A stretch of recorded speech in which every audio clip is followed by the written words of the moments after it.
喺希臘文化入邊咧，宙斯嘅規則咧就係叫做 Xenia，陌生人嚟到你要對佢好好啦，俾食物佢啦。阿宙斯會偽裝成乞衣，跟住去敲你門，跟住如果你唔接待佢咧，咁就破壞咗呢個 Xenia 嘅規矩嘅。咁但係搞笑嘅地方就係今時今日我哋會覺得消費者就係神啊嘛，顧客就係上帝啊嘛，即係好似你一上飛機咧就係一個貴賓，你就應該獲得上帝般嘅享受。坐過商務你都知道，個空姐有時會跪喺度啊嘛。我記得你講緊句説話嘅，以前去旅行咧係為咗看見世界，而家去旅行係為咗被人看見。個重點就係我要影張相，證明自己存在，自己覺得好好。如果現代人最怕就係 nobody 啊嘛，呢個 nobody 就係人哋當你不存在。有啲地方係已經即係俾資本主義腐敗到一個地步，就係旅遊要殺死佢哋嘅童年。即係如果我冇任何表示咧，小則就秒我啦。舉例咯，US dollar， $1 咁樣。每年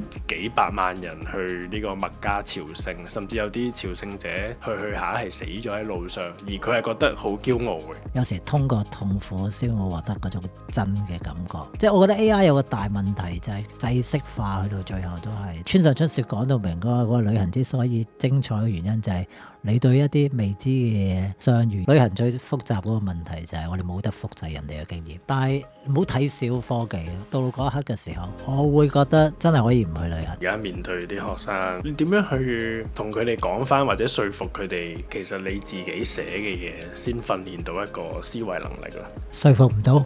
Die with Zero，佢係不斷同人講話，你其實如果有一啲人生美好嘅體驗，應該盡早做。《呢啲同學入邊咧，阿周潤發飾演嗰個叫船頭尺咧，佢最正嗰個對白我仲記得好清楚。早死嘅時候咧，一個先都洗晒，咁冇蝕底啊嘛。佢話咁呢種心態當然俾人鬧爆啦。以前嗰個世界，呢個係世代問題啊。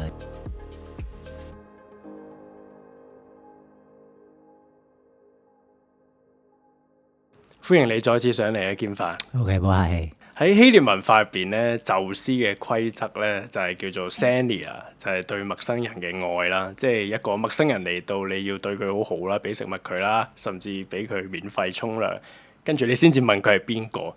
諗諗下，其實呢樣嘢係咪旅遊業嘅一種原始嘅模式呢？我覺得我哋要區分一個好清楚嘅概念嘅。我覺得嗰個係似酒店或者係款待業嘅一個源頭。但係絕對唔係旅遊業嘅最初形態咯，即係兩樣嘢嚟嘅。個重要原因係我諗大家都知道啦，即係基本上當代嘅旅遊業係一個商業交易嚟噶嘛。咁所以你宙斯嗰個基本上係一個你要無條件咁樣遵守嗰個律令嘅，背後有個道德要求。個原因就係即係我諗你頭先都講過啦，阿宙斯會偽裝成乞衣，跟住去敲你門，跟住如果你唔接待佢咧，咁就破壞咗呢個 Xenia 嘅規矩嘅。咁即係某程度上，宙斯喺古希臘咧係一個好客之神嚇。咁佢掌管呢個所謂好客之道，或者叫做即係主客關係嗰個有一個特定嘅要求。佢要求主人家對客人點樣，但係同時間客人都唔可以越軌嘅，即係都要遵守翻或者尊重翻主人家對佢嘅要求咯。咁呢個顯然就好唔同，因為當代旅遊業一直假設啦，我會覺得啦，即係啲人你佢款待你或者咩都好啦，即係佢要笑啦，呢個絕對我覺得啦，未必係佢內心嗰個道德要求佢咁樣做，可能佢打工啊，所以某程度上係一個商業交易。咁呢個就會同嗰個好唔同啦。咁但係搞笑嘅地方就係當代今時今日我哋會覺得消費者就係神啊嘛。你聽到人咁講噶啦，即係顧客就係上帝啊嘛。咁我覺得呢個幾諷刺嘅，即係如果同嗰個希臘世界做一個對照。希臘世界當年點解會有呢一類嘅概念出咗嚟呢？即係要對一個你完全唔認識嘅人都要有無限嘅愛，或者唔好諗咁多，唔好假設佢係一個壞人。點解嗰個世界觀係需要有呢一種概念出現？古代嗰個世界咧，尤其係一個航海文化咧，其實係好危險啊，好兇險啊，應該咁講。即係話我哋好多時要生存咧，需要人幫忙嘅。咁所以有個要求就係你對人好，我都希望人哋對翻我好。咁我覺得呢個就慢慢衍生成一個即係互利互惠嘅一個關係咯。古代應該係咁樣衍生出嚟。而事實上，我覺得呢樣嘢緊要嘅個原因就係我諗即係你同我去好多旅行啦。咁喺個所謂即係尤其係中東一帶啊，或者即係唔好講到即係貝都因人嗰啲啦。我哋有時都真係仲感受到佢哋仲有一啲好似古代嘅一啲道德律令或者 moral code 啊，係影響緊佢哋嘅一啲行為嘅。即係某啲地方嘅人都可能覺得遊客嚟到，我要尊重你，而唔係一定係某一啲地方嗰種感覺。旅遊遊客嚟到就係俾錢你，跟住我就要 serve 佢咁樣。有一個翻譯嘅方法，即係講 Xenia 係好客之道，但係現代旅遊業又成日講好客之道。你覺得係咪現代旅遊業有少少挪用咗呢個概念，而其實冇發揮到嗰個精神咧？你問我啊，我就會覺得嗰個好客之道為咗錢咯，即係最簡單一樣嘢就係一個商業啊，一個即係商品化咗之後嘅結果嚟嘅。咁當然如果你話好客之道係一般人即係對人嘅一種行為，咁個社會係應該好好嘅。即係你對陌生人咁，即係我諗人哋嚟到你度，你係應該對人好。或者唔一定係誇張到一個乞衣敲門，我要放佢入嚟。咁我覺得呢個係即係個門檻太高啊！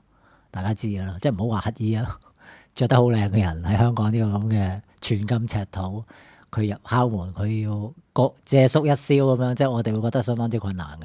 呢個令我諗起好多人去旅行咧，其實係咪就係想擺脱喺自己社會成日遇到嗰種冷漠，就係想喺出邊揾翻嗰種真正嘅好客之道，或者俾人哋熱情招待嘅感覺咧？但我就覺得有兩個可能嘅，一個就係如果你真係追求 authenticity 咧，咁我都希望人哋嗰個好客之道係真心對我好，跟住我又真心對翻對方好，咁呢個係好美麗嘅相遇啦。咁但係如果你話我係純粹因為我係遊客呢個身份，我去到人哋嘅國家嗰度，即係我真正覺得我係俾錢你，你唔覺得好奇怪嘅咩？即係呢個世界有一啲業務咧，唔知點解咧，啲人一幫襯咧，就會覺得自己好犀利嘅。即係譬如去到酒店咧，你就唔係一般嘅住宿嚟㗎啦。OK，即係我係應該好似帝王式嘅享受啊，所以喐下就會投訴啦。你都知啦，即係話你態度唔好啦。搭飛機又係另一種啦。即係咁多種交通工具咧，我諗俾人即係講得最多嘅咧就係飛機。即係好似你一上飛機咧，你就係一個貴賓，你就應該獲得上帝般嘅享受咁。即係空姐要對你又唔掂咁，而事實上係好變態。即係如果你坐過商務，你應該知道啊，個空姐係有時會跪喺度噶嘛。即係會跪低同你傾偈，至少踎啦，或者冇嗰個跪啦，單膝啦。即係我自己會覺得好尷尬嘅，有時喂，使唔使咁啊？唔使啦，你坐低一個人企起身同你講嘢，你都覺得嗰個權力關係好奇怪嘅。咁有時你覺得即係如果你比較追求一啲平等啲嘅一啲感覺咧，你通常都會覺得，因為你起翻身，因為佢坐翻低咁。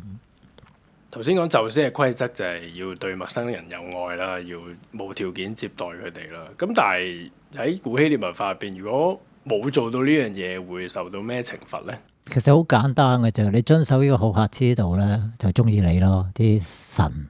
但係你唔做呢樣嘢咧，就會懲罰你咯。咁最顯然嗰個例子，大家知嘅啫。我諗最近啊 Christopher Nolan 嗰出《The Odyssey》就令到多啲人關心或者注意嘅問題咯。就係其實嗰場即係所謂特洛伊戰爭咧，個源頭咧就係因為即係特洛伊個王子 Paris 去呢個 Sparta 嗰度，你當係一個外交訪問啦。咁即係去人哋屋企啦，但係跟住個結果就係佢搶咗人個老婆啦，或者一齊私奔啦，就去咗 Troy 啦。呢個原因即係根據神話或者荷馬嗰個解讀，就係特洛伊戰爭嘅源頭，就係一場咁樣嘅戰爭啦。所以咁係就唔應該咯。冇好好對待客人，引嚟一個滅頂之災喎，成個城市俾人哋滅咗。唔係好好對待客人，係你唔尊重主人家。你搶人老婆啊嘛，即呢個係嗰個問題咯。咁你話好對待客人嗰個係另一個問題咯嚇。咁可以好大鑊㗎。其實好多啲故事都係會令到你即係毀滅咗你啦，黃天擊殺啦，或者咁樣講啦嚇。咁喺古代你記住好重要就係即係我諗我哋都一路講緊呢個問題，你要強調大家要互愛啦。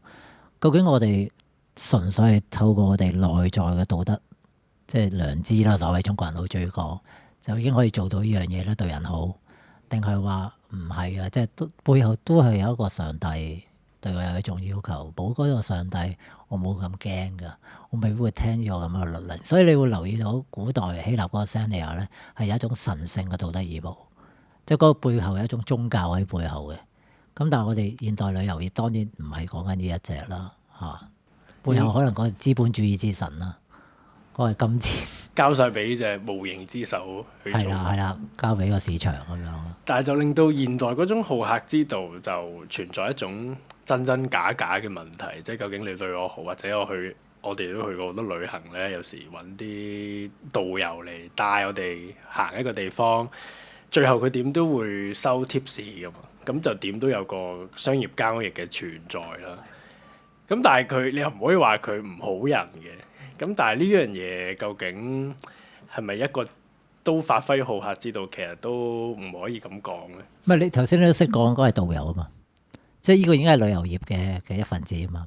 咁但係如果你話我假設我係一個 independent traveller， 或者係我純粹去到當地，完全係一個好平等嘅條件關係去認識當地人咁樣，咁佢個旅行嗰個過程入邊，我對佢好，佢對翻我好，我哋未必有咁多商業考慮咯。咁當然我哋有時都係好衰嘅，因為我哋即係香港人有時始終資本主義社會之下，或者我哋細個個媽教我哋，即係亦都冇咁好信人啊。OK 呢啲咁嘅嘢，我哋可能覺得人哋對我哋好咧，背後都係想有一啲利益嘅要求嘅。咁會唔會分開嘅時候，我應該點都俾翻啲好處佢咧？即係例如我會覺得心底裏俾翻少少錢佢咧。咁我覺得個社會都會決定到嗰個人收唔收錢，或者個收錢舒唔舒服。有啲地方係真係好抗拒嘅，佢覺得即係話你侮辱我啊咁樣，甚至會覺得。咁有啲梗係覺得 OK 啦，有啲嫌少添。咁所以我諗即係都係嗰個大氣候或者大環境會決定我哋嗰啲行為咯。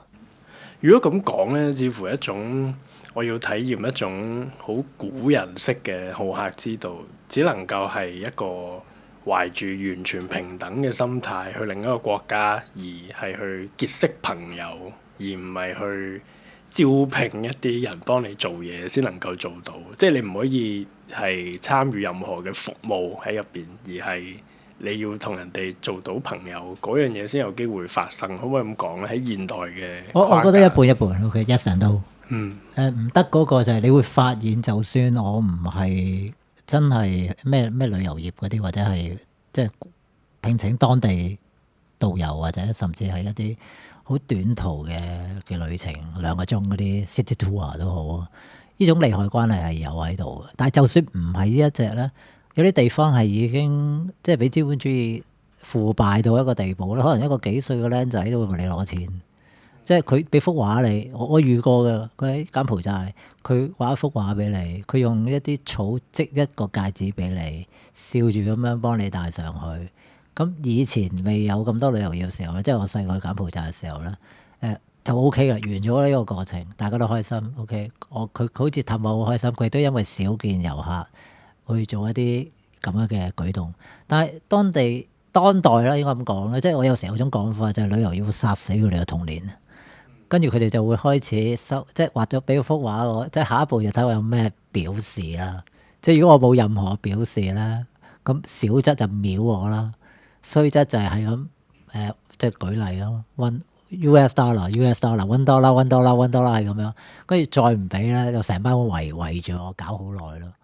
咁所以就算係你頭先講嗰種冇一個即係旅遊業嘅所謂利害關係都好咧，我諗當代資本主義嘅社會個金錢影響太大，因為金錢成為衡量好多價值嘅標準，包括人際關係都可以。我做乜無端白事對你好？我對你好，你唔俾翻啲好處我，係咪唔應該？即係嗰種互利互惠就係幾唔同咯，我覺得。但係都唔可以完全否定古代嗰一隻係真係好純粹嘅，因為即係佢都係覺得。即係我諗嗰種講法就係，譬如我哋要求去到一啲地方，跟住我哋對嗰個客人要即舉例成個過程啦 ，OK， 有晒 procedure 嘅。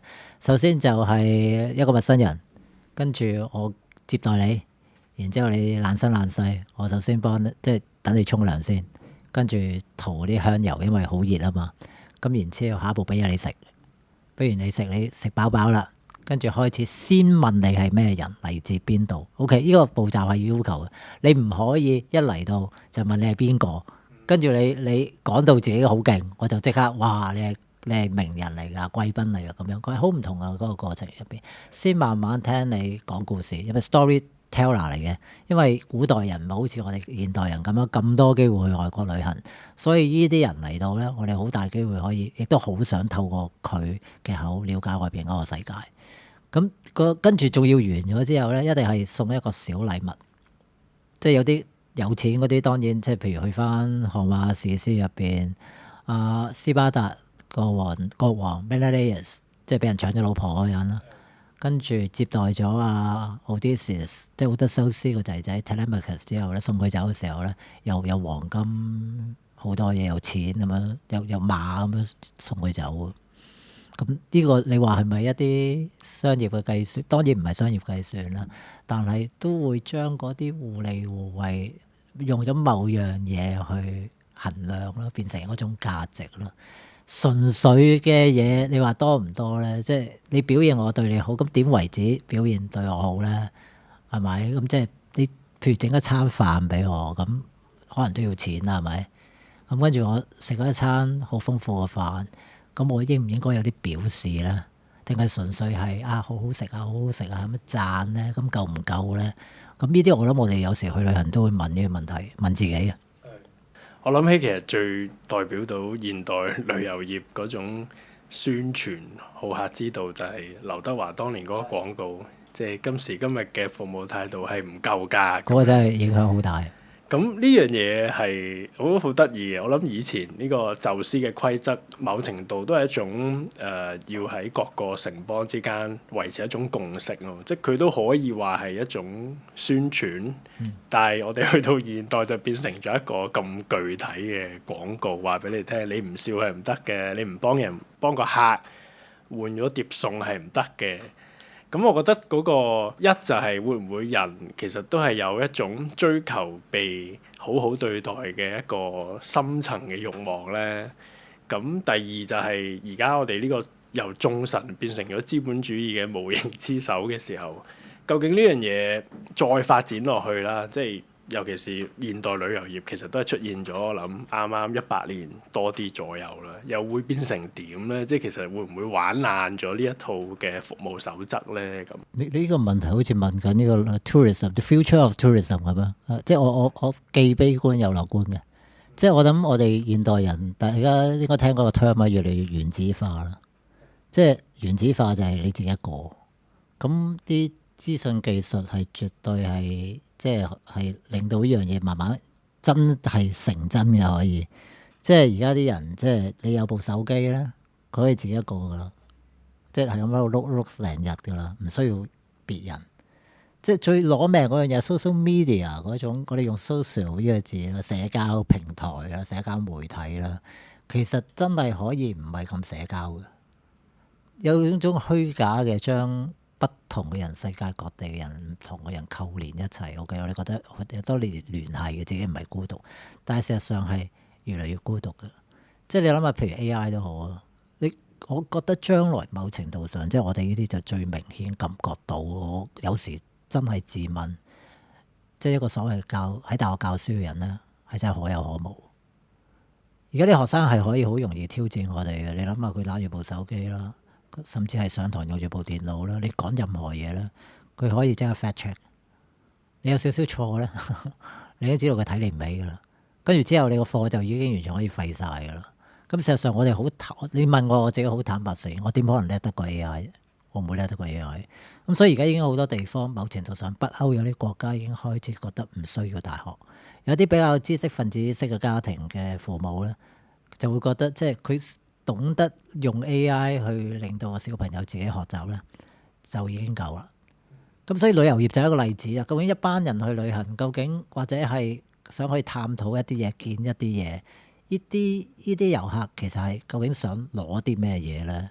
咁如果你話佢純粹要攞經驗，OK， 旅行要係某種體驗，OK， 講得最多噶啦，OK， 有啲就係純粹係購物啦、吃喝玩樂啦。咁就算你講體驗都好啊，你都知我覺得可能好短期，我哋嘅科技已經可以有好多好多嘢代替到呢種體驗，即係包括一啲，即係我唔知可唔可以去到腦神經嗰啲咁誇張啦。OK，神經元嗰啲啦。OK，放到你可以完全感覺到你自己可以去到某啲地方咁樣，即係好神話科技啦。但係唔好睇小科技啊，我覺得有啲嘢啫。咁可能到嗰一刻嘅時候，大多數人都覺得唔需要親身旅行，已經獲得嗰啲經驗。因為親身旅行問心一句啊，即係我哋都可以講下點樣旅遊業將來嗰個問題，就係我會覺得真係可以唔去旅行嘅。而事實上今時今日嘅旅行你都知啦，多數係為咗打卡啫嘛，即係俾人你即話俾人聽你去咗嗰度，即係嗰啲係一個社會資本嚟㗎嘛。OK 嚇，一個人設啦，將建構自己一個咩人啦，識好多嘢咧，我覺得好快樂啦。咁呢啲嘢真係做到喎，某程度上，咁仲需要旅行咩？係咪？即係如果我哋有時講嗰啲話，哎呀唔係喎，我覺得旅行係要出去同人交往嗰啲，即係有好多人覺得已經係一種扮嘢嘅行為。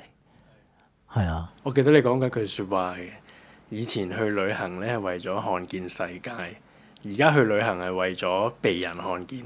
係以前看見世界嘅意思就係你去旅行嗰個對象一個客體，嗰個客體就嗰個地方，例如呢個亞加拉大瀑布。OK， 帕特拉古城嗰啲古蹟，埃及嘅金字塔，呢啲係對象嚟嘅，客體嚟嘅，我哋要睇嗰啲嘢。今時今日呢啲所謂嘅對象就變成我呢個主體嘅背景。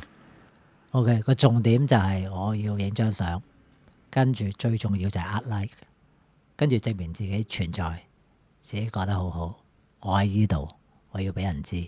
因為現代人最怕就係俾人忽視啊！我諗冇嘢慘得過，即係我諗你都睇過《Status Anxiety》嗰本書㗎啦，即係阿蘭·迪波托。好正，好正。好睇啊！即係個 storytelling 一路，直接講到嗰個問題。嗰啲現代人最怕就係 nobody 啊嘛。呢個 nobody 就係人哋當你不存在，無名小卒，係咪？咁所以呢個就係其中一個問題，點解咁多人打卡咯？你問我咧，我唔會否定人打卡嗰樣嘢，我冇資格。OK，即係啲人一聽話就可以覺得你話你做乜唔尊重人咁，人哋有唔同嘅旅行方式。但我覺得某程度上，我覺得而家係有一種對我嚟講係一種 annoying 嚟嘅。annoying 嘅意思就係咧，佢會霸住嗰個景點，其實後邊已經成班人等住影相㗎啦。咁有啲好好嘅，你永遠見到有啲人咧，哇急急腳咁樣咧，跟住如果影耐少少咧，都係咁撒冧鞠躬，跟住即係等你唔好，即係有啲唔開心嘅經歷。咁但係確係有一啲遊客咧係黐線㗎喎，你見到成班人喺後邊排隊咧，佢話知你喎，佢真係可以玩半粒鐘㗎喎，咁跟住就衝突咯，好多呢啲嘢㗎，即係譬如你同我都去過呢個所謂粉紅清真寺啦。你知嗰度某一啲位係真係個好乖喎，真係唔排隊喎，多數啊，係嘛？咁然之後有啲都會影耐少少嘅，但係只要你唔好太過分咯，你都 OK，我有等待。所有相其實都係大家逼埋喺一個角落影出嚟，扮到個紙冇人，但係其實勁多人。冇錯，即係如果你搞 making of 咧，知道後邊發生啲咩事啦，真係好誇張。因為亦都係好得意嘅，即係其實你影相，你點解要自己一個喺張相入邊咧？點解唔反映現實？其實嗰個地方好多人咧，因為點解咧？因為你要私有化嗰個地方，呢個真係最重要。去到未來，其實我發覺咧，都唔需要另一個人去服務你或者點，你自己去完一個地方，話翻俾人聽喺 social media 就係我嚟到呢度點啦，我有我嘅自己嘅尊重啦，直頭一個人已經可以做晒成件事，即係呢一個所謂嘅好客之道係由自己去表達晒。係啊，咁我覺得呢個係都幾嚟緊科技會帶到我哋去嘅一個位置咯。即係我就好鬼悲觀嘅，我不嬲都係悲觀底嘅，真心嘅。即係我覺得咁樣落去咧，人類唔知會點。即係累啊嘛，即係咪得你自己一個啊嘛？基本上，我哋係一個 social animal，不嬲都咁樣講噶啦。即係你未必有人接受啦，但係所謂社交動物就係我哋唔會自己一個，我我哋需要其他人同我哋一齊。但係你話科技會唔會改變咗呢種心態咧？我覺得長遠可能會，即係自細開始就會咯。所以點解我哋見到一啲年輕人咧，即係有時會好典型嘅例子就係一班人喺度都好，佢各自根本就係玩緊手機啫嘛。即係我哋當時講笑咁樣講話，而家啲人一家人去飲茶，其實坐低之後各自碌手機唔傾偈嘅。咁你做咩？呢啲算唔算一個 family gathering 咧？咁樣我就覺得有啲可惜咯，好多時。旅行已經變成咗佢哋自己嘅素材，即係並唔係一個自己投入一個新世界嘅一個體驗。所以值得講嘅原因就係、或者值得探討嘅原因就係咁樣嘅模式嘅旅行咧，其實某程度上點解頭先講唔需要真正去咧？嗱，即係如果我哋去旅行嘅目的係打卡，想證明俾人聽自己去到嗰度，AI 絕對係做到嘅。你諗下，即係金字塔前邊影張相係好真喎，而家即係某程度上，我覺得要區分 AI 同所謂真咧，我哋都真係要揾專家去鑑證噶啦。而家仲會進步啊嘛，你應該知道啦。咁當然有一啲短劇就好戇居啦，即係啲樣一樣樣嘅，即係全部啲角色個樣一樣樣嘅。咁但係我覺得好快進化得好快嚇。不過去旅行嘅人入邊咧，我又諗起有好多種唔同類型嘅人嘅，即係例如我阿媽咁，即係佢會報郵輪啦，即係去一個東南亞國家10日8日，咁佢係真係求舒適、食得好、住得好咁樣啦。咁當然亦都有一類可能係而家好多學生會去嘅遊學團啦，即係每到暑假你見機場好多學校嘅人就會去出發。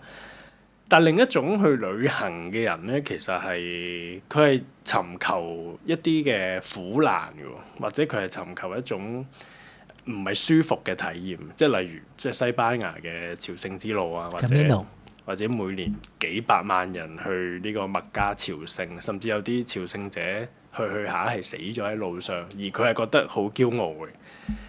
我覺得旅行呢個字調翻轉會唔會簡化咗旅行者咧？你頭先講咗，即係譬如你媽咪去郵輪嗰就係屬於娛樂型啦，或者叫休閒型啦。OK，咁呢個都幾佔多數啦。當然喺當代社會。咁你頭先另外講嗰種遊學團就屬於體驗型，體驗生活。OK，學校會製造啲條件俾你去體驗當地嘅嘢。咁另外一啲即係某程度上就係一啲叫做朝聖嗰類咧，有兩種講法，有種係屬於叫做實驗啦，又或者另一個講法就係存在型 existential。即係話我唔係要求一啲吃喝玩樂嘅，我真係要接受或者係同當地人一齊生活，感受當地嘅一啲嘢。咁好多時出現，我至少唔好話刻意要求苦啦，但係至少唔介意。有時通過痛苦先會獲得嗰種真嘅感覺，咁呢個好普遍嘅，我自己會覺得。咁呢個就係同一個好主流嗰個所謂娛樂好唔同。但係某程度上咧，我哋都會睇到一樣嘢，但係亦都有正面同埋負面嗰種講法。我講衰嘢先啦，負面嗰種講法咧就係話呢啲咁樣嘅求苦咧，即係譬如舉例我唔係冇錢嘅喎，我刻意住青年旅社咁樣 OK。即係同人 share 洗手間，跟住沖涼嗰個地方，跟住夜晚啲鼻鼾搞到我想死咁樣 OK。咁我唔係冇錢嘅喎，我覺得強調我有錢喎，但我都住呢啲。我個講法就係因為我就係想透過呢啲去獲得嗰種 authenticity 嗰種感覺真，我哋要求真。咁但係跟住仲唔夠啦，仲要再重要嘅就係我一定去行一啲唔係主流嘅路線，有人去過嘅我唔去。即係我就要特別，咁所以某程度上呢一類嘅遊客咧，我哋可能唔好嘅講法咧，就係佢哋要做一啲嘢，令到人覺得佢與別不同。咁包括就係可能即係真係一啲即係背包客啦，所謂嘅其中一個特點就係我唔跟團㗎，我死都唔跟團㗎。其實跟團冇問題嘅，可以係。咁呢個係呢一種咯，某程度上其實都係一種虛榮。話俾人聽自己同人唔同，去一啲好特別嘅地方。OK，你去巴黎淨係識睇巴黎鐵塔嘅啫咁樣，我去嗰啲好唔同㗎。我講個名俾你聽，你未聽過啊？即係譬如去伊朗就一個例子。我最記得咧，我嗰陣時即係我同你都搞過個團，我哋去 Canton 灣啦。即係哇好少人去過咧，即係嗰個石石頭頭城。呢一種嘅真係想睇真嘢嘅嘢咧，有時係真係會令到自己覺得自己好勁。去完之後，呢啲亦都係一種炫耀成本嚟嘅，即係譬如真心啦。早期冇乜人去北韓嘅時候，你咪好似 Odysseus 咁樣咯。你一個 storyteller，你走去同人講，喂講乜都得㗎喎，即係講北韓，講到真係你自己會作故事嘅啫。你知冇人驗證到啦，早期。咁而家當然好多啦，咁當然最近又停咗啦。咁呢個我會覺得係一個其實未必係咁正面嘅，就係為咗炫耀啦。咁但係為咗炫耀，你話係咪又係負面咧？因為呢個又去觸及到我哋人類內心最核心嗰個慾望啊，就係唔想係一個 nobody 啊嘛，想俾人知道自己存在啊嘛。咁我講呢啲故事就多啲人留意到我啊嘛。咁呢個就好典型，即係我諗就係嗰種名位嗰個問題。名嘅意思係咩？就多人識你啊嘛，係咪先？名同利喎，利好具體啦，係咪？名，但係當然兩者有一定嘅關係啦。咁 OK，呢一個係可能有一啲唔好講負面啦，即係你會睇到唔係咁純粹係真正真心追求嗰種所謂真啦。咁另外一類人咧，係確係真係想透過旅行去認識世界。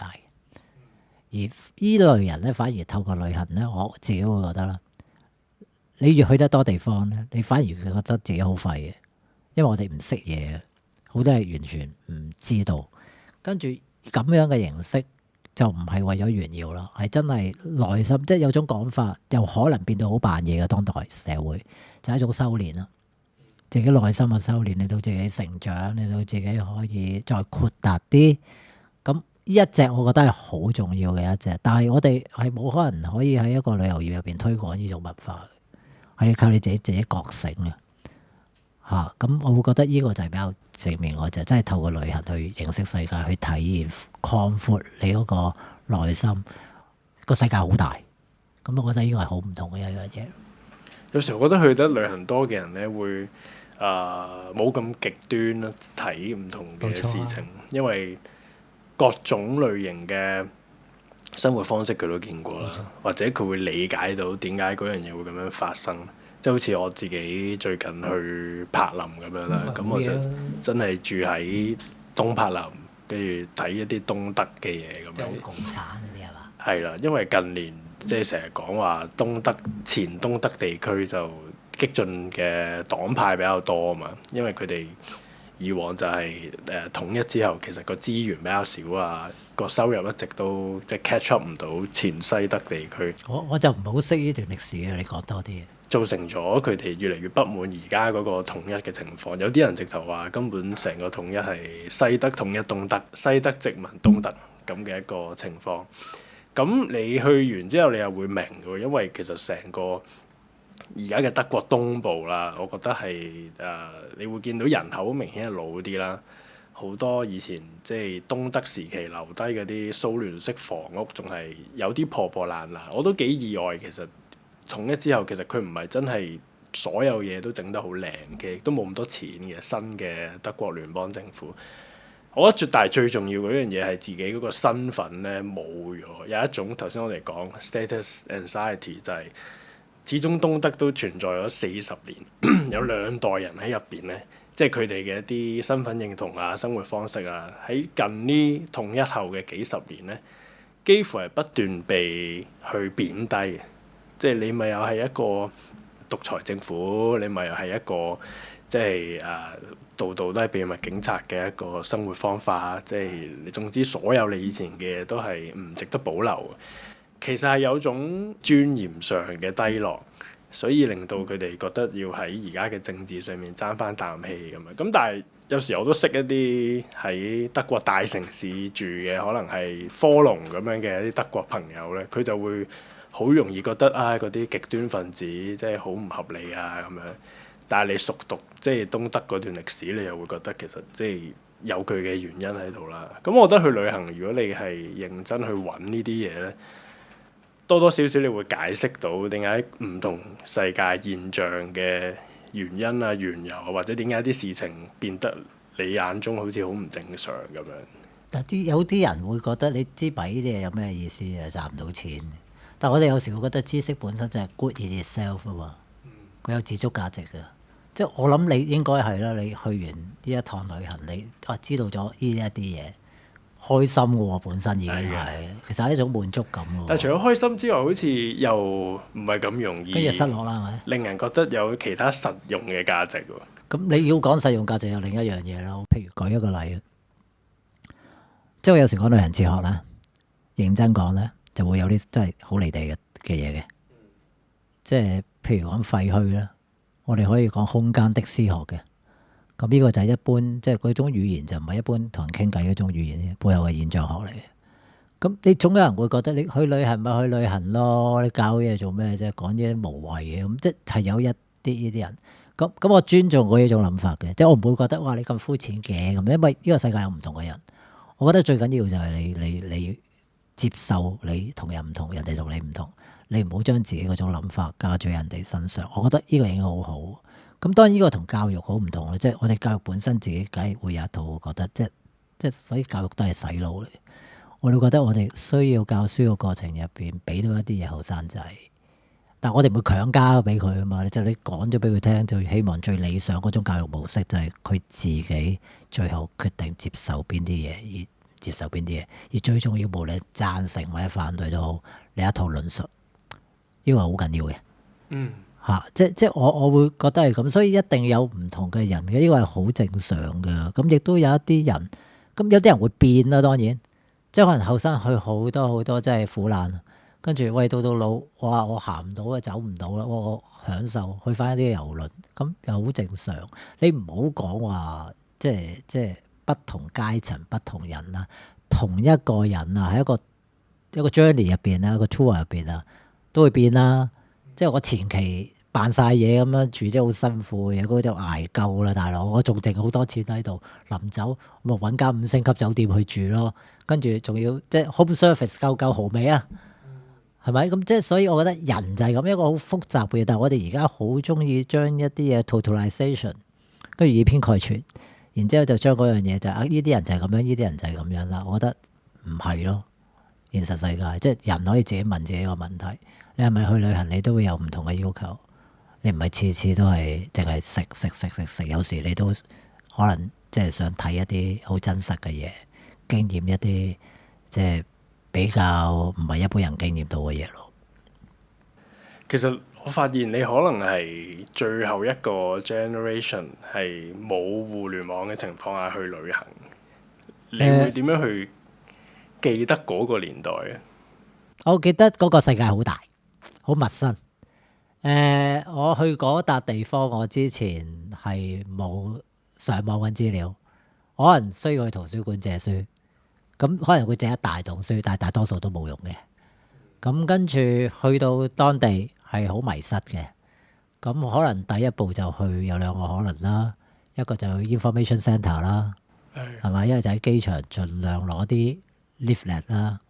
咁呢個係好唔同嘅。咁然之後有大量嘅蕩失路嘅經歷啦，然之後揾路啦。因為蕩失路，亦都因為咁嘅原因冇 GPS。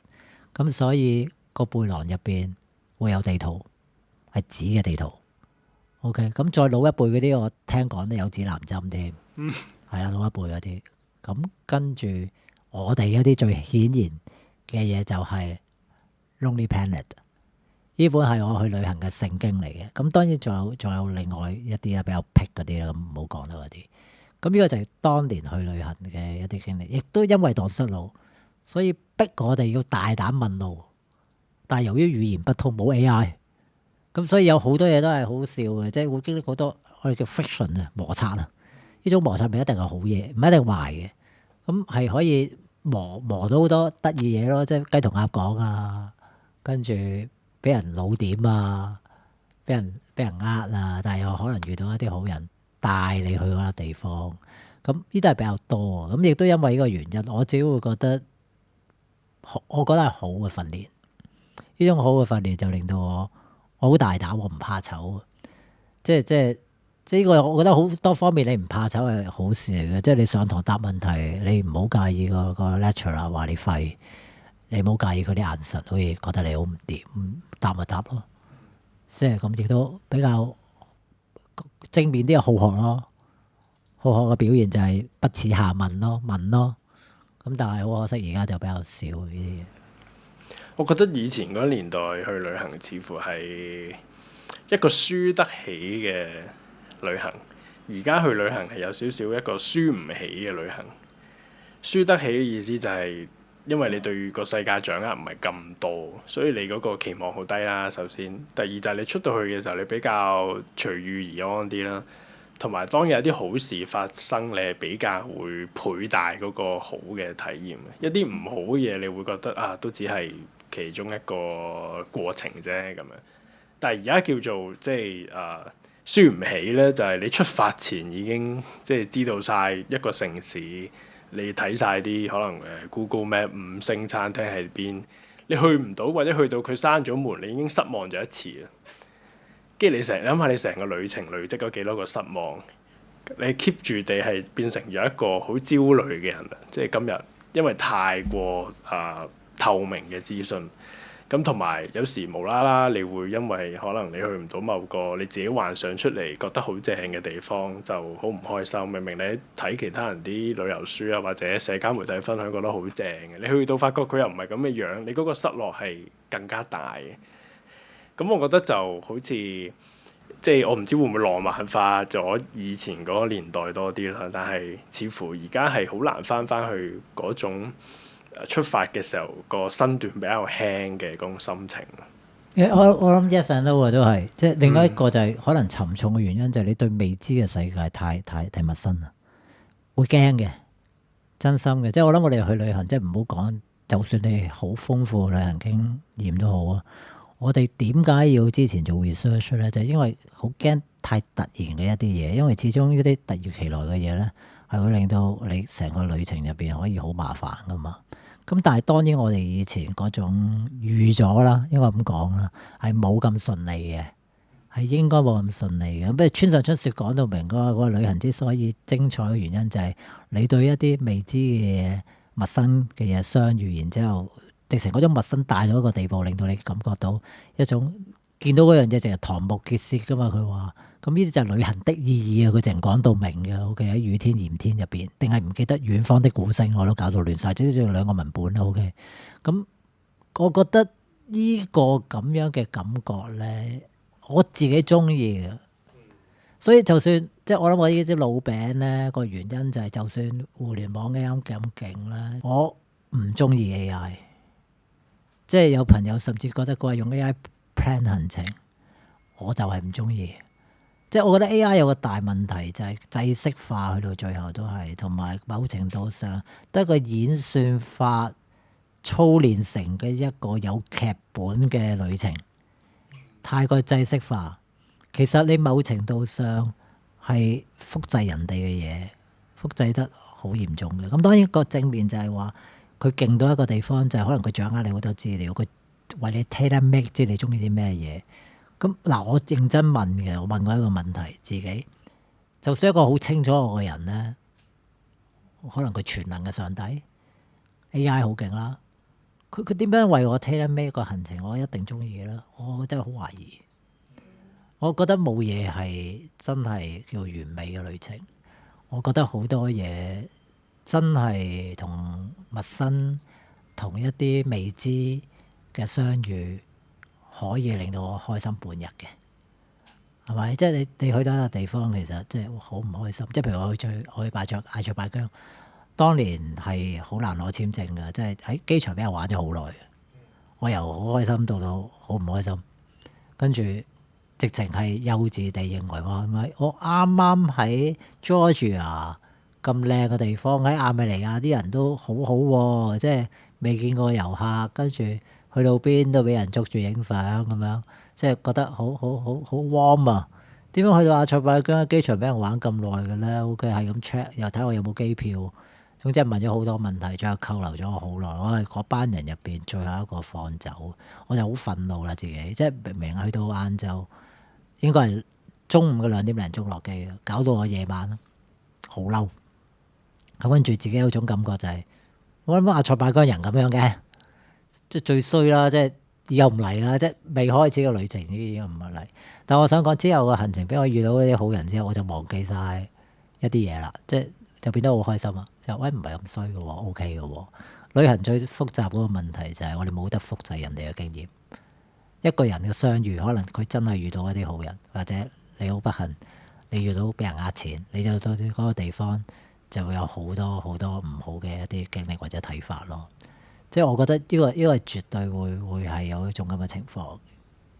喺人類過去呢百幾年啦，其實每次科技嘅新科技嘅出現咧，多多少少令到旅行好咗嘅。即係我好咗嘅定義就係效益好咗啦。即係例如當年史上第一個旅行團 Thomas Cook 就係因為有火車嘅出現，係所以佢可以喺英國組到團，然後睇到嗰啲嗰時好興睇世界貿易展覽嗰啲嘢嘅。咁去到二戰之後就民航客機即係非常之興起啦，亦都越嚟越平啦，所以大眾嘅中產階級開始有年假嘅時候咧，佢哋就可以去旅行啦咁樣。咁去到依家啦，即係我哋再次去到一個即係旅行同科技嗰個關口啊，就係 AI 啦。會點咧？我諗我哋唔好一嘢跳到 AI 先，講科技先，因為你提到一個科技似乎令到旅行好咗咁樣。咁我諗呢個最基本嗰個好咧，慢慢我哋見到有兩方面好顯現嘅，即係一個就係空間距離嘅縮短啦。你頭先講過啦，民航客機啦。咁我哋今時今日去一啲地方，唔好似以前咁樣，譬如慢火車咁樣，哇，熬幾日咁樣，而家好快，即係高鐵、飛機咁樣。另一個就係資訊差異嘅拉近咗啦。以前係只有好少數人掌握一啲資訊，而家基本上你上到網，你知嘅嘢同我知嘅嘢，即除非當然你係一啲特別勁嘅唔知咩科技巨頭咁樣，會知道多啲嘢啦。我哋一般大家知嘅嘢差唔多。咁呢個就係最明顯嗰個。咁所以最明顯就係因為去旅行，我哋多多少少都要有啲資訊嘅獲得會穩陣啲嘅，即係譬如你頭先都講過，上網可以獲得一啲資訊，比較安心。呢啲小事，買機票唔使排隊，上網 book，甚至犀利到一個地步，可以喺香港 book 一個好遠好遠嘅地方嘅民宿都仲得。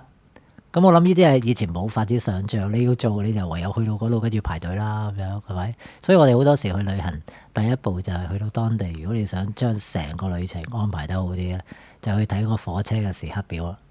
上網揾唔到呢啲嘢嘅，你真係要去到當地去睇，跟住再抄低去計。咁呢啲已經係科技最基本。咁 AI 就另一個，我覺得係另一個層次啦。最危險嗰樣嘢就係，我覺得呢個係整個人類文化進化嘅問題，會唔會令到我哋進一步被動咧？即係唔主動去做嘢咧，好躺平式交俾你啦，你同我搞掂，跟住我就出發。咁呢啲問題當然係 AI 係好多呢啲問題，包括我會覺得，我依然覺得識外語係好緊要嘅。就算你話俾我聽，我知。近呢幾年嗱，你應該仲記得我哋去好笑嘅白俄羅斯，跟住當晚夜晚有一同當地人食一餐飯，有個白俄羅斯嘅美女啊，而家老咗啦 ，OK， 後生張相話靚到咧明星咁樣 ，OK， 跟住我哋問佢普京嗰啲嘢嘛，跟住嗰陣時我哋都仲好勉強用緊 Google， 跟住懟俾佢，跟住翻譯，嗰陣時我哋真係唔知道究竟譯成點嘅。但係我哋覺得我哋勉強溝通到，佢係咁喺度鬧戈爾巴喬夫啊嘛，跟住係咁喺度讚下普京啊嘛，OK。如果我冇記錯咧，嗰個團咧係2018，係啊，即係8年前都已經係咁啦。科技嘅進步係神速嘅，今時今日坦白講，即係用 AI，即係呢個誇張到有隻眼鏡㗎嘛，而家可以即係副眼鏡入邊已經見到晒所有嘢咯，跟住佢即刻將佢 translate 嘅。咁所以真嘅喎，冇晒以前嗰種溝通嘅困難。咁但係同一時間就多咗人覺得唔需要學外語。但係如果你識外語本身咧，你要知道你去旅行嘅時候，你真係用人哋嘅語言同人傾偈咧，你第一步就會獲得尊重。唔同晒㗎，成個氛圍，即係可能有啲態度極度惡劣啦，個樣好衰啊，唔想同你笑嗰啲咧，你真係用佢嘅語言同佢淨係單一聲。同埋你唔使講得好，唔使講得好你有個 effort 去講就已經係有呢個效果。冇錯。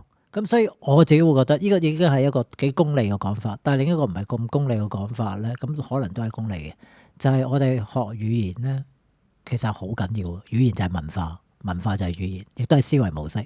一個人講嘢清楚咧，即係話你諗嘢清楚。咁亦都係一個好重要一樣嘢，就係你個組織能力、整合能力。呢個亦都係學語言必要嘅嘢嚟嘅。但係好可惜，今時今日大家都會覺得，即係你學母語得啦，你唔需要學外語啦。咁我會覺得其實好差嘅，因為識外語某程度上等於你識多一種睇世界嘅不同角度。咁我覺得緊要嘅。咁但係有咗 AI 就好多人覺得即我哋呢啲最明顯第一樣嘢就係打冧我哋翻譯啦，即係我哋飯碗都冇埋啦。咁會覺得唔需要咯。咁但係我哋覺得需要嘅嘢就係人類有一啲嘢，我哋係應該保留，甚至係應該訓練得好啲，自細開始訓練。人之為人嘅有啲本質係應該有嗰部分。機器係好方便，但係會令到我哋冇咗嗰啲嘢咯。你教書期間而家面對啲學生，即係我諗所有嘢都先用 AI 啦。你點樣去同佢哋講返，或者說服佢哋，其實你自己寫嘅嘢先訓練到一個思維能力咯？說服唔到，完全說服唔到 ，fail 嘅。即係個情況就係等於我覺得你呢個類比可能有啲錯嘅。就係你有咗計數機嘅時候咧，可以計一啲好誇張嘅數嘅時候咧，你唔俾人用計數機，即係我唔知呢個類比有冇錯啦，但係即係大同小異咧，應該咁講。咁你一講呢啲問題咧，即係話唔好用啦咁樣咧，幾年前都仲 OK 嘅，但我諗最近呢一兩年，你知即係普及得好緊要啦，好快啦。啲學生真係秒嚟，佢就會覺得你哇你老餅啦，你唔識科技啊，你科技慢啊咁樣，咁所以冇噶啦，我幾肯定係冇可能。而我哋無論點樣同啲學生講唔好用，佢哋都一定會用，只不過係更加聰明咁樣用。咁有啲當然係以為自己好聰明啦，就係特登加一啲錯嘢喺中間啦，即係佢哋好醒㗎，真係一定有呢啲嘢。咁我哋嘅情況就係而家好努力，就係同佢哋鬥法咯。咁為咗呢樣嘢，所以我啲 AI 都唔會太差。咁但係個問題就係點樣面對咯？我覺得好難。首先就係評分標準個問題，第二就係有冇一啲學生真係唔用，而出嚟個效果係真係冇用嗰啲咁好嘅時候，我哋心底裏會點樣評分呢？出咗嚟點樣達到嗰種公平呢？呢啲都係我哋要面對一啲好顯然嘅問題。我覺得有時其實用 AI 好唔好咧，又諷刺地係睇你本身思維能力好唔好啊。啱，所以最近啲科技巨頭咪講要請翻一啲讀哲學啊、讀文科、語文好嘅人咯。因為去到最後所有嘢下邊佢運算嗰部分真係已經好 perfect，但係俾指令嗰條友咧，如果俾得唔好咧，其實冇用嘅。咁個情況就係我講冇人信嘅翻譯咧。我覺得無論佢點樣譯得勁都好啦，我都覺得我哋改到佢。即係如果唔經過人手做嗰種叫 post editing 咧，咁係唔得嘅。但個問題在於咩人可以做 post editing 咧？就唔會係最初階嗰啲人。咁所以可能去到最後咧，其實我自己嘅預測啦，希望呢個係一個樂觀嘅預測啦。翻轉頭咧，翻譯就變翻以前嗰種精英啦。唔係而家嗰種，過去嗰10幾20年，翻譯係喺世界各地，喺香港都係啦，每間大學都發展得好快。但我哋清楚知道，有啲學生係唔達標嘅，唔同以前好唔同，好誇張嘅。以前嗰啲叻到咧，即係我最初出嚟教書嘅時候咧，嗰班哇勁到咧，佢自己本身又多外語，有啲直情好笑啊！我幫佢寫 reference letter 咧，佢嗰個 application letter 用法文寫嘅，你諗下幾勁啊！即係學生嚟嘅啫喎，咁呢啲近年係冇咗㗎啦，呢啲咁所以呢個就係我自己覺得最大個問題喺呢度咯。有時好得意，好似去到極端咧，反而最傳統嗰種教書方法咧，其實仲直接地訓練到一個人嘅思維。啱，但係呢個真係要嗱，因為教育政策係由上而下嘅。我哋老師當然我大學已經係相對自由，即我意思自由嘅意思就係你唔好觸動一啲嘢嘅時候，你教乜都得。OK，我哋可以同一個文本，但係用咩角度係個老師自己決定啦。OK，個自由比較高嘅，即係教大學都係一個例子嚟嘅，就係你預咗佢哋用啦 AI，咁預咗之後，咁點咧？咁所以好多我真係聽過嘅，即係呢個係比較衰嘅。有啲老師咧個講法就係咧 hea 改咯，即係佢係一個好認真嘅老師嚟嘅，一直都好認真。佢 hea 改嘅意思就係喂，你都 hea 做，我仲做乜蠢到寫咁多 comment， 每一份功課改咁耐俾你，多咗呢種情況。或者我自己都可能慢慢有呢種心態，好坦白講，即係如果我哋自省能力有啲嘅時候，我都會咁樣諗。咁去到最後係摧毀成個教學模式嘅。咁你覺得啱？